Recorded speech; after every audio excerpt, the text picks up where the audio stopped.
Today we're taking a tour of my spring garden. Let's go! So we're gonna start here with the corn. We planted this a few weeks ago from seed and it's doing pretty good right now. It's about up to my knee. My mother-in-law is from Minnesota and they have a saying out there that it should be knee high by the 4th of July. I think we're doing pretty good. Back over on this side, we've got our herb section of the garden. This giant bush is oregano and it's very happy, but with the weather warming up, it's starting to go to seed. So I'm going to, in the next couple days, I'm going to be cutting this way back.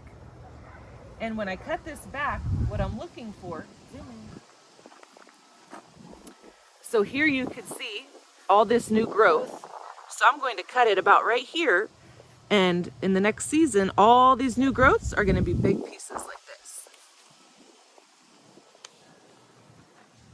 And over here, I've got parsley that's also enjoying the hot weather, but it is also going to seed. And I'm going to be letting this go to seed and enjoying the beautiful flowers, harvesting the seed and letting some self-seed so that I will have an endless supply of parsley. Very similar situation here with my romaine lettuce. I've picked all that I could eat and it also will be going to seed. I'm going to be collecting these seeds for, again, planting for the next season.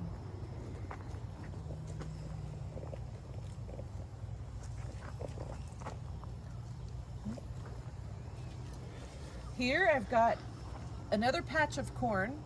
And to be honest, I couldn't tell you which one is which type. I know I've got like a multicolored jewel corn and a bicolor sweet corn. I started using this system for keeping track of what's planted where. And with the weather, the rain, and the sprinklers, it's worn away. So if you have any tips on what's the best way to label your vegetable garden, send it my way. On this side of the garden, I have a fun project going on. I've got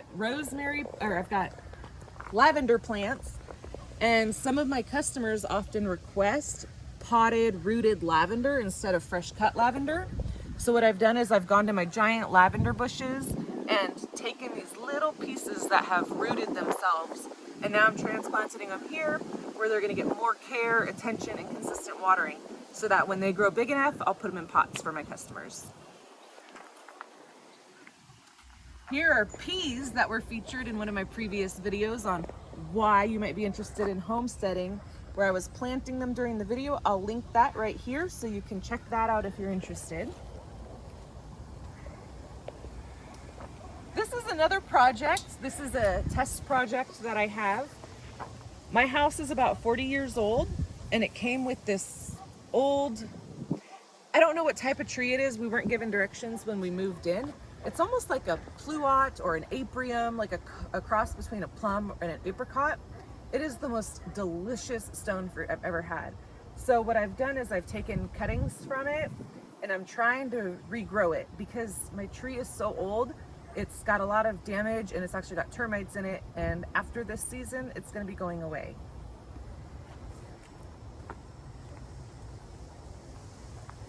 Here is my marvelous strawberry patch, which has been featured in many of my shorts. I've gone over how to find the right strawberries, how to know when they're ripe. So this first section that you're seeing now is what was planted just a few months ago. And this next beautiful, luscious section is what was planted last season. They're coming back season after season. In zone 9B, we have a great climate where they do survive the winters and the summers and keep providing more fruit every year. I'm standing here under my trellis project, which I'll also add a link for you. If you want to see how you can install these trellises, I've featured myself installing them by myself, but it definitely helps if you have a partner.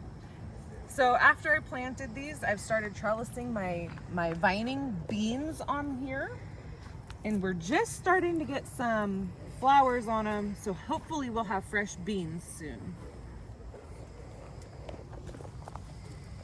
Here's some garlic, and I started this with just garlic cloves. I started it inside the house. I put them in a shallow dish with a little bit of water. Once they started to sprout, I brought them out here into the garden. Check out the runaway chicken. She escaped.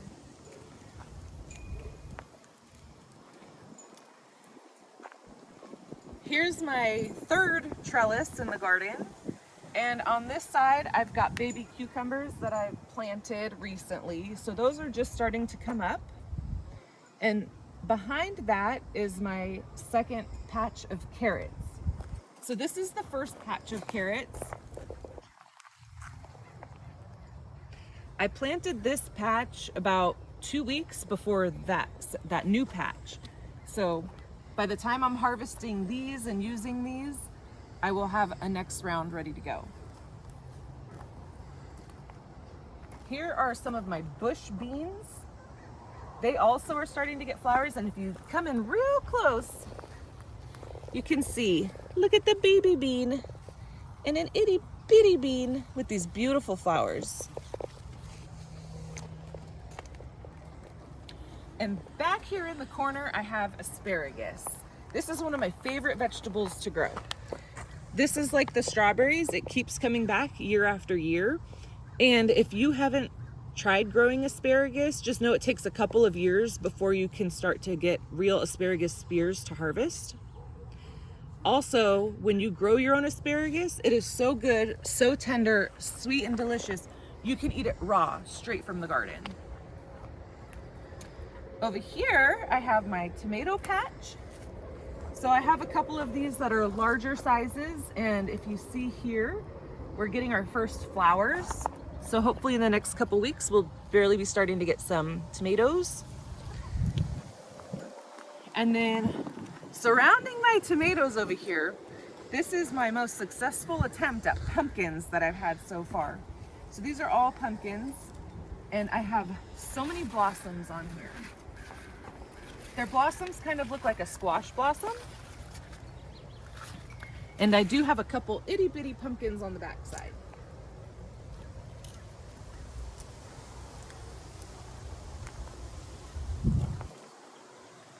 Next to my pumpkins, I have some straggler broccoli.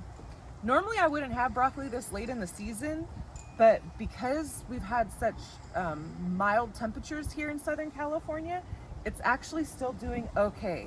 And I harvested a head of broccoli like 2 days ago, so it's still doing okay. Oh, here's one.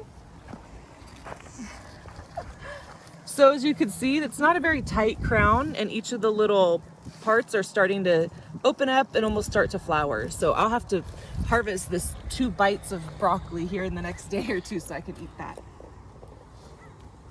Coming down further in the garden, I've got some melons in here, some watermelons and cantaloupe, and nestled in between all those, I've got a small patch of beets.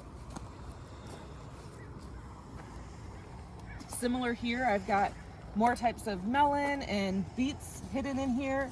I wasn't able to keep track of what types of melon they are, so we'll have a sweet surprise when that comes up. And then at the end of this bed, we have my giant onions. And so if you have onions like this, you could even plant like green bunching onions like you get from the store. And if you plant them yourself and let them keep growing, they'll turn into something like this. But don't be worried if you do. You can still eat every part of the onion. So I've actually cut some of the greens off and dehydrated them and turned them into green onion powder. And then here you could see a couple days ago, I just cut this one. And when you cut it that short, like you can see here, I have about this much of it that's like the white pieces. And it is the most tender, fine onion. Way better than the bulbing onions that you get from the store. Okay, and the last thing I'm gonna show you today is my strawberry haul. So Josh and I were out here picking strawberries, which inspired me to shoot this video. And we got all of these strawberries. Now, granted, we hadn't picked yesterday, but we got all these strawberries, and these are just the good ones. We did have some lost to bugs that we fed to the chickens, but these are all of our delicious strawberries for today. Thanks for joining. You got this.